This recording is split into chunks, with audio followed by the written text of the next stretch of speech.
including to neighboring Jordan. We can cross now to the Zaatari refugee camp in Jordan, the second largest refugee camp in the world. I was there more than a year ago when it just opened, and now it is full to capacity. And we're joined there by Jan Egeland, a former UN humanitarian envoy himself, who heads the Norwegian Refugee Council.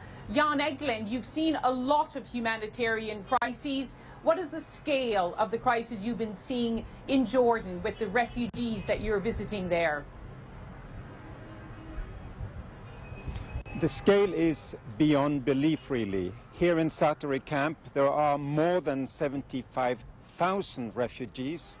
But this is a good day in Zaatari because we are distributing stoves and gas to the stoves to 20,000 refugee families because it's become bitterly cold. It's freezing cold every night now. But of course our thoughts go to the Syrians trapped across the border just 20 kilometers from here now.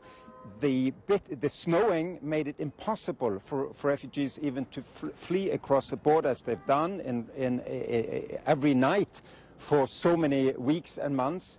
It is a desperate situation now, midwinter here.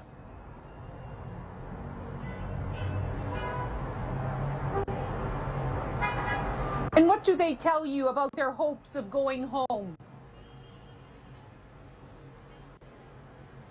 Well, there is little hope of going home, really. Some do cross the border to look after their property, to find relatives and bring them over here and into safety. What the new arrivals tell us, I just met a family from Ghouta, the place that was hit by the chemical arms of the regime.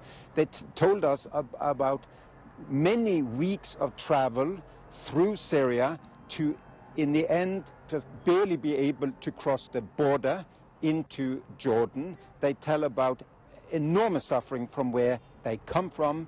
These people are not planning to return. What they are planning is to receive more people from Syria, because it's in Syria the greatest unmet needs now are. And what about the Jordanian authorities? Jordan too is reeling under the impact of this crisis, as is Lebanon, Turkey, Iraq, the countries who've had to take in a tide of refugees and confronting their own economic and political problems as well. Well, the Jordanians, as the Lebanese, naturally talk about more international burden sharing. There are some 2.2 million refugees now. At the end of next year, there could be 4.2 million refugees, a double of the numbers. Here in Jordan, more than 500,000 refugees in a country that is poor, have too little drinking water as it is. In Lebanon, with 1 million refugees, of course, Lebanon is already kneeling under 1 million refugees. So Europe, the rest of the world, have to come to the relief of these countries, and especially the Syrians inside.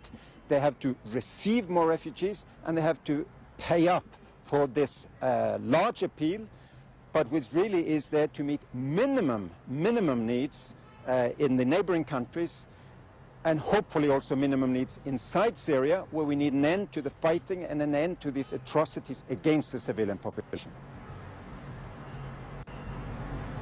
Jan Egeland, thank you for joining us from the Zaatari refugee camp in Jordan.